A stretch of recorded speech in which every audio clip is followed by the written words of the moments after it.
Thank you, Keith. Good morning, everyone. Thank you, Ian, for the invitation this morning to speak this morning to you, to share with you some of the achievements we've had in Aberdeen over the last few years. I'm going to rattle through a good number of slides, some just photographs of various projects that we've delivered. But first, just a bit of context about Aberdeen Inspired and the kind of area that we cover. The city centre of Aberdeen has around 1,600 businesses, but our threshold for the levy is £27,500 rateable value. So there's about 700 levy payers within that area. Predominantly retail, a lot of the national chains, as you can imagine, but the office sector growing fairly rapidly. Our levy collection each year is around £800,000, so just a simple average, just over £1,000 per levy payer. But that range literally is from just under £300 up to £15,000 being the biggest levy payer. We're very fortunate as a city centre bid. We'll be very different to a lot of you in the audience. Partly because of the size. I think we're probably in size terms, probably the second biggest bid in Scotland. I think as you'll see in terms of some of the spend and some of the funding we have received, certainly in the current year, we're probably the biggest bid. We're certainly the best bid, I would claim. You'll see we have voluntary contributions of £200,000 a year. We have one individual in Aberdeen, an Aberdonian, who doesn't have a business in the city centre, so his business is out with Aberdeen, just in the periphery of Aberdeen. He gives us £10,000 a month into our bank account on a voluntary basis. He's done that for the last 2 years, and he's just committed that for the next 2 years going forward, because he likes what we do, and he likes to see those kind of improvements in the city centre. So we are lucky. There's no making no bones about that. We're lucky by comparison to a lot of you, but that also brings huge challenges to Aberdeen and to Aberdeen Inspired, because with 700 businesses across that kind of sector split, trying to deliver projects that pleases everyone is very, very difficult. And we sometimes deliver something hugely successful, and retail levy payers love it, but the office sector say, why are you doing that? Why are you spending our money doing that sort of thing? So there's some huge challenges in a city centre bid as well.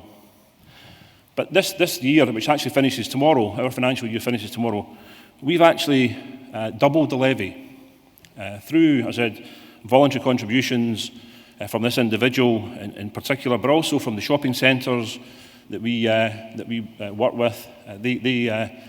They top up voluntary contributions equal to the discount that some of the shops get.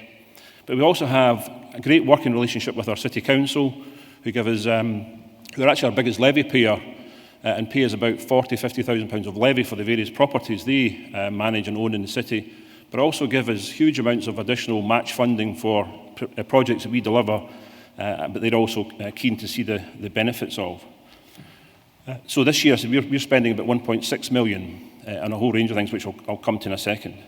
And over the last 5 years, we've spent just over £5 million. Not the best slide, but just for those who know Aberdeen, shopping used to be the whole length of Union Street, which is the main line down the middle, east to west. Most of the shopping now is actually more north to south, and so the main shopping centres, there's 3 main shopping centres, that's changed the kind of shopping habits across the city.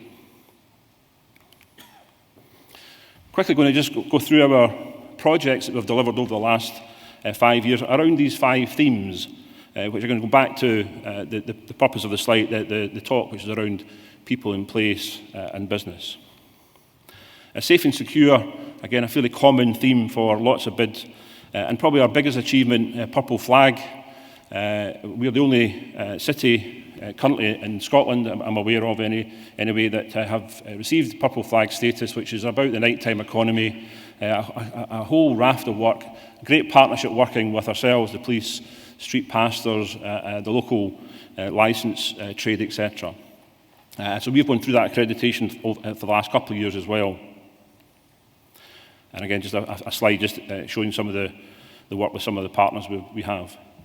There's a lot of other projects we deliver under the Safe and Secure project. We spend a lot of money and a lot of effort on street lighting, This is improving I suppose what the council would produce is more of the creative lighting schemes and improve various areas that the police have highlighted as particular problem areas. We also fund the police for additional festive patrolling. We share some costs with the police again around a crime analyst and again some of the information we can provide for local businesses. And some of the other hotel watch check-in schemes, again, working with police and the hotel sector in particular. Attractive City, again, is probably the one we're probably best recognised for in the city centre. And a number of years ago, we worked with the council to install a whole series of these big belly bins, solar-powered, compactable bins in the city centre. Our logo's all over the city centre as a result of this. Huge savings to the council in terms of the number of bin collections. An email is sent to the council to say the bin needs emptied, etc. So huge benefits and been very, very successful. The creative lighting is a big thing for us. We have lit up this area in Golden Square just at the start of the year. Again, based on some of the feedback from the police. And we're about to just conclude another lighting scheme on Union Street. This is the colonnade on Union Street again, which will make a huge improvement to that particular area. We do a lot of the usual hanging baskets, flower enhancements right throughout the city centre. We've done up some of the tunnels and some of the other areas that maybe had been in the past neglected, and so we've used some local street artists, etc., to improve the look of some of those areas, and one in particular coming out of the train station. We also, I think, a very, very successful project a number of years ago. We worked with all the local agents and removed all the V boards, all the advertising boards you see blighting our towns and cities, and giving it, I suppose, a bad look because it highlights the number of properties for sale or for rent. And we have now got all of them, every single one of them removed from Union Street. Not that we had a huge number, I have to say. I think we have one of the lowest vacancy rates in cities in Scotland. But even still, our members wanted to enhance the look of our main street in the city. So we've removed all them. And so all the advertising you'll see, just a few examples here, are actually on flat boards. So you walk down the street, you don't see these ugly-looking V boards advertising things. One of our best examples just finished earlier this year. On the roof of one of the shopping centres, there was a kind of concrete jungle, pretty unloved. Not many people used to go there. It was a shortcut across the shopping centre at night, but not very well used. And we worked with a lot of partners, spent £270,000 on creating a roof garden, children's play equipment, new lighting, new seating, totally transformed the area. That only used £20,000 of levy money, and all the rest of the money came from grants, from local council for just providing some staff input rather than cash, and some of the local businesses also chipped in.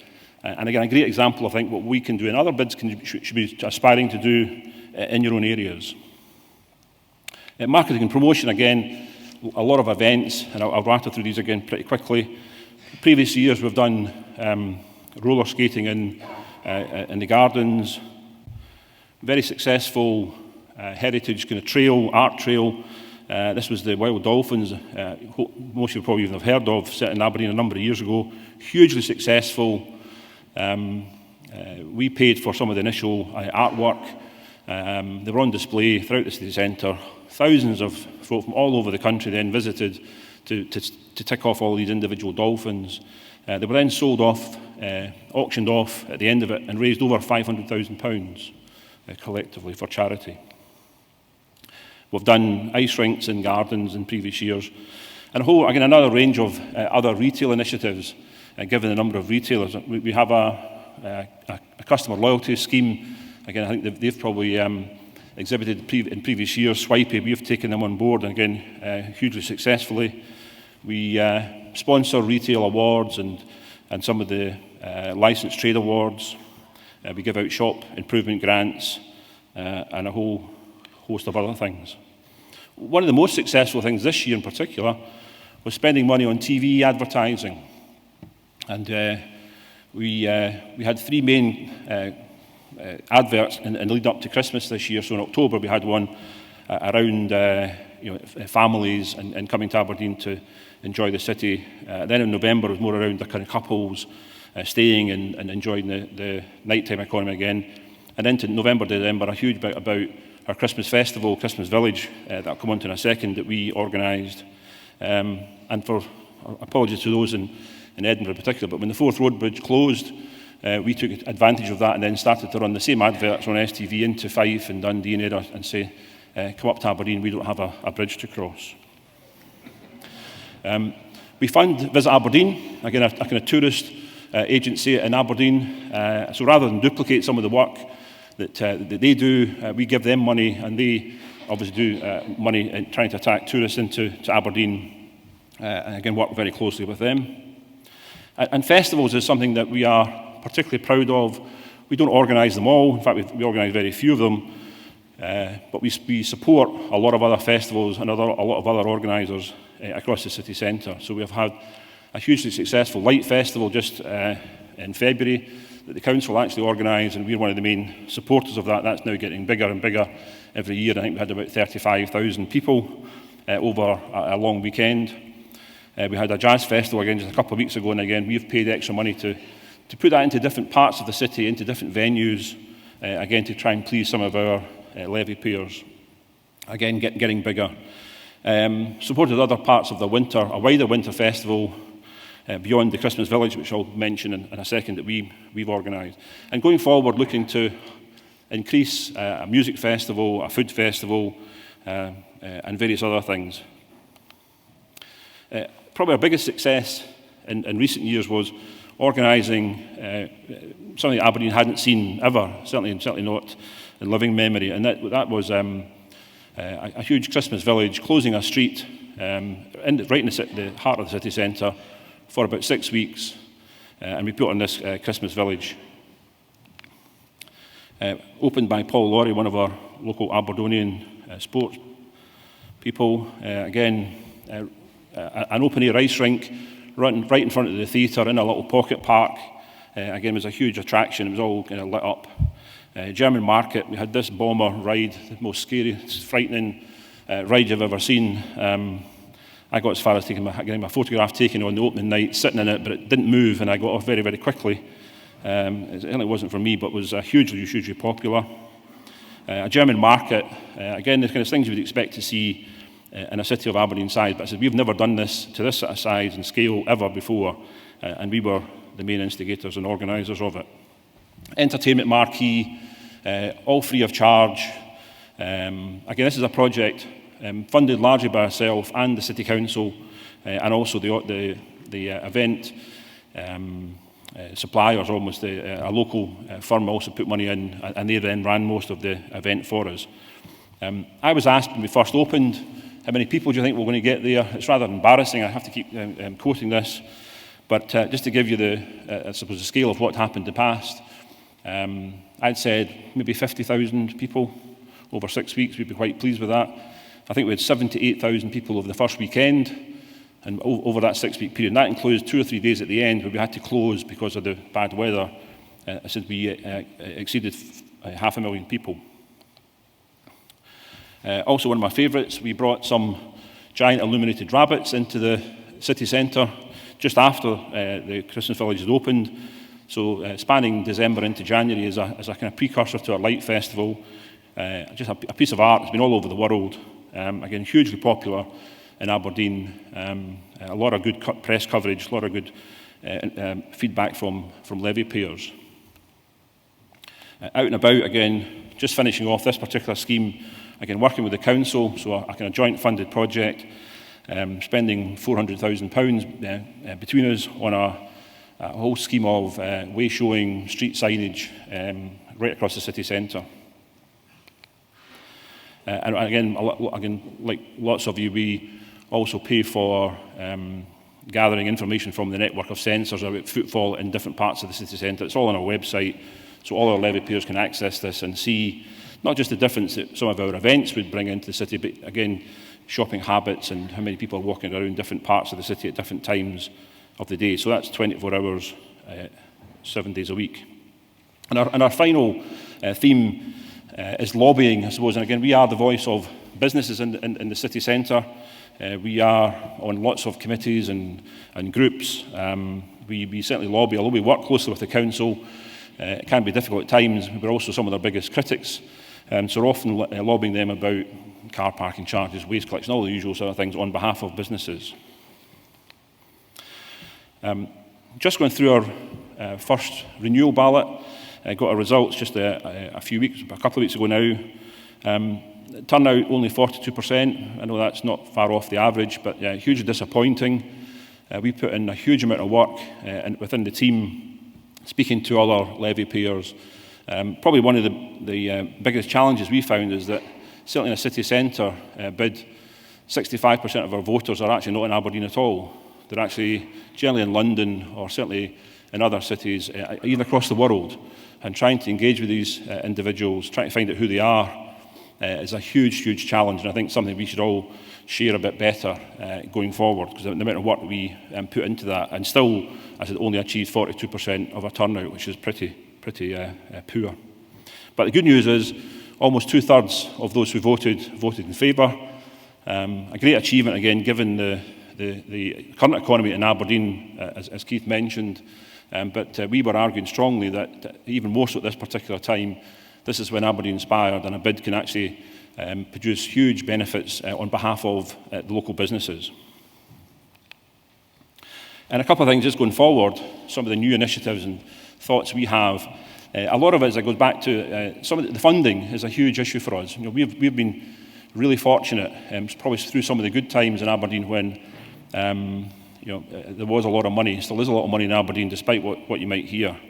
But we don't have lots of oil companies in our bid area, surprisingly. We have a few. So what we're certainly planning on doing is to try and exceed the income we generated in the current year. Hugely ambitious, but there's a lot of wealthy people in Aberdeen in the surrounding area. And so we are starting to speak to some of those people to either fund specific projects or initiatives, or just to give us a donation like we have already. And so these are some of the figures in the current year, where some of that money comes from. I said from additional contributions from businesses, certainly significant funding from the likes of the council. We're also investigating charitable status. Again, some advice we've had is, again, there's greater access to even more and more grants should you get charitable status. And that's something, again, the board are looking at seriously over the next few months. And the new business plan we had as part of a manifesto recently, obviously as part of that bid renewal. Some of the highlights, what we've said, what we've claimed is we have already guaranteed £6.5 million income over the next 5 years from levy and other contributions that are already committed. We have a very, very experienced board of directors across all of those sectors, some big players in the city, the managers of Marks and Spencer's, managers of John Lewis, independent jewellers, hoteliers, pub owners, lawyers, etc. So a very, very experienced, dedicated, hard-working board, who obviously do this on a voluntary basis, who give us lots of good guidance and input. And some of the kind of key things, some of which I've touched on already, but going forward, some of the main things we'll be concentrating on, again, feedback from levy payers is bigger, better, longer events and festivals in particular, building on like the Christmas Village, but all the other festivals I talked about to try and get them to bring more footfall into the city centre. We're looking at business neighbourhood networks. I know there's a talk just in a second about that, so I'm interested to hear about that. And we're looking at splitting up the city into some of these smaller areas and getting much, much closer with that business community, because some of the issues in smaller areas is wider than the city centre issues. Creative writing schemes I've talked about, civic pride projects, and getting greater involvement. All of that, as we all know, is about making the city centre better, and it's our bid area. I'm hugely proud of what we've achieved in the last year, and looking forward to the next 5 years. Thank you.